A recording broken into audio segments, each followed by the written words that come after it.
Ansan was walking through market. He overheard a conversation between a butcher and his customer. "Give me the best piece of meat you have," said the customer. "Everything in my shop is the best," replied the butcher. "You cannot find here any piece of meat that is not the best." At these words, Banzan became enlightened. Quickly that happens, yeah? At these words, enlightened.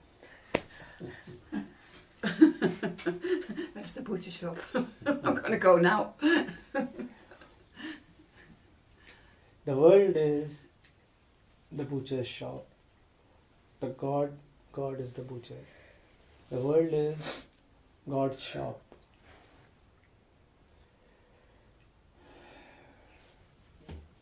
The monk says and asks the butcher, "Give me the best piece of meat that you have." The butcher says, "Every piece here is the best." The monk is instantly enlightened. Whatever you get from the real one, irrespective of what it looks like, is real. Whatever you get in God's shop is God Himself. Equally precious, as valuable as God. But you will differentiate, you will discriminate, you will say, "No, I don't want that piece, I want that piece because according to my criteria, that piece is bigger and better and juicier than that one." The small, very small story is hitting at that idea. It is saying, take what you get and know that it is godly. In front of God, in front of existence, in front of the Guru, don't you make your personal choices. Don't you say, "This is what I want and this is what I do not want." Whatever you get there is exactly what you need. Whatever you get there is the best that you may get. Now do not choose. Now do not apply your personal discrimination. Every piece here is the best, and the best means God.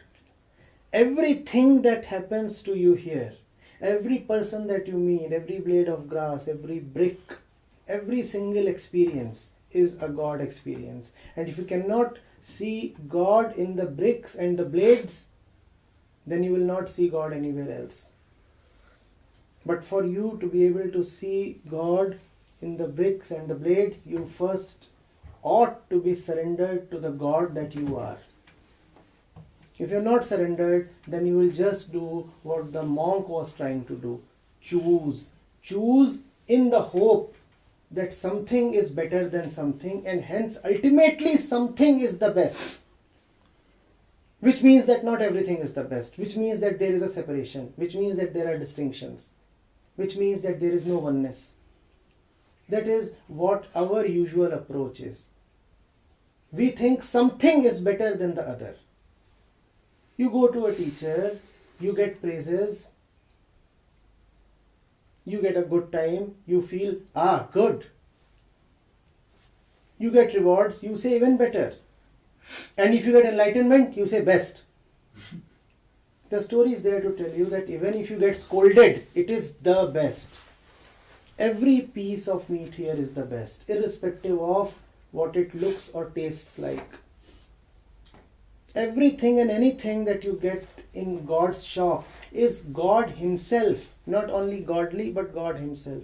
And only if that is what you see in existence, will you have instant enlightenment. The moment you start seeing distinctions, you have lost it, that, yourself, truth, God. And all that we see is distinctions and differences. Oh, this was a good day, this was a bad day. You get up and you say, "We had a nice session." How exactly? How exactly do you know you had a nice session? You know only by way of comparison. You know only by way of comparing this session against the ideal image of the session that you have. If today you can say that you had a nice session, tomorrow you will also say you didn't have a you have judged the session on your own benchmarks, which is a mistake.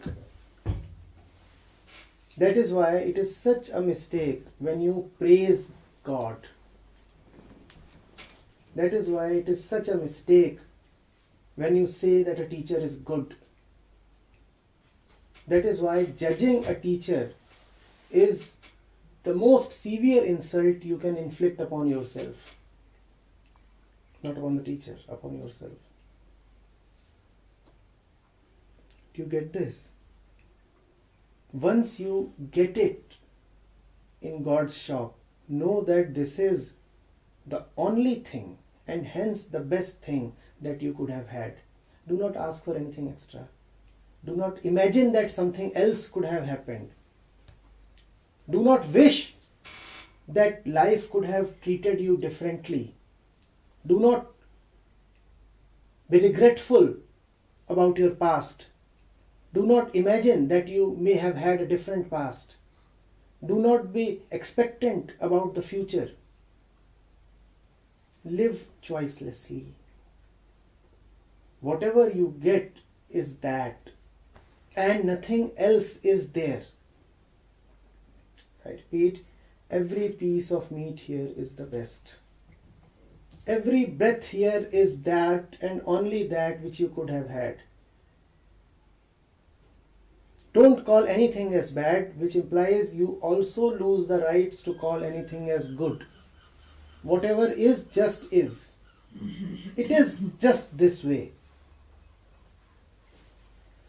Are you getting this?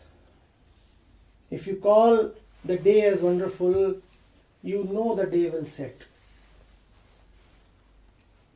If today you are full of love for someone, the love has arisen, the love will fall. True love is that which neither comes nor goes. And if your love has arisen for someone, that someone has one day arrived in your life, which implies another day he will depart. Yeah. Your love has arisen and fallen, the person has come and gone. Where are you in all this? You come and go with the coming and going. Where are you?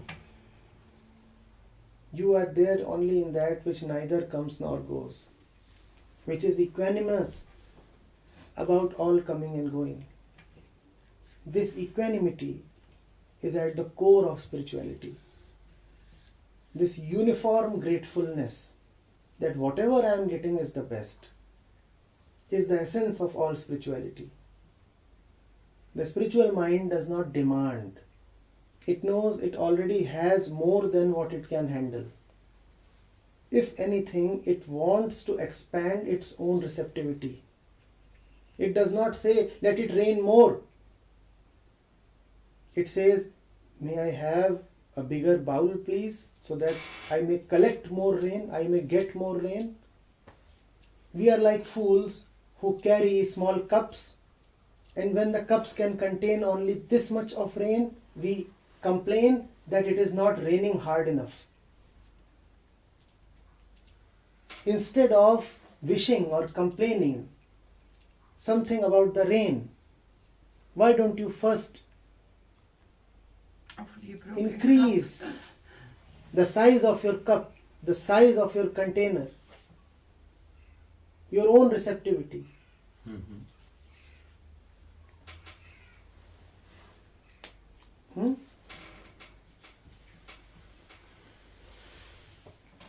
You are always getting the best piece of meat. If you can't see that, it's your limitation, not the meat's limitation. If you find that one piece is better or inferior than the other, do not blame the shopkeeper. I repeat, the universe is God's shop. He is the butcher, he is the animal being butchered, he is the seller and he is the buyer. He is the shop and he is the shopkeeper and he is the customer. How can you get anything of inferior quality in such a shop? How How can you get anything of inferior quality here? Whatever you are getting is the best, is perfection itself. Don't you dare complain. Oh, you may. God has a fetish for seekers. There was one particular t-shirt which said, who said God does not need anything? Who said God is all perfect by himself? God also needs fools to amuse himself. Fools who go on searching for God.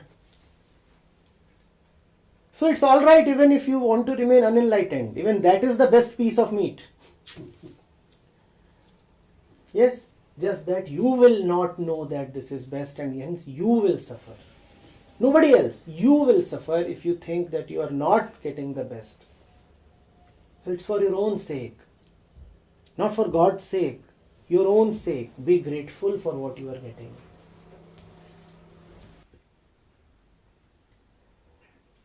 All spirituality exists not so that man may find God, but so that man may not needlessly suffer. There is nothing else. In fact, I like to put it even more casually. I say spirituality is there so that you may live in a good mood. That's all. Nothing else changes, just that you unnecessarily don't live in a bad mood. Bad mood. That's all. Spirituality has hardly anything to do with truth because there is nothing called truth. Spirituality only has to do with the state of your mind. You are not peeved, not disturbed, not unnecessarily torturing yourself. That's what spirituality is for.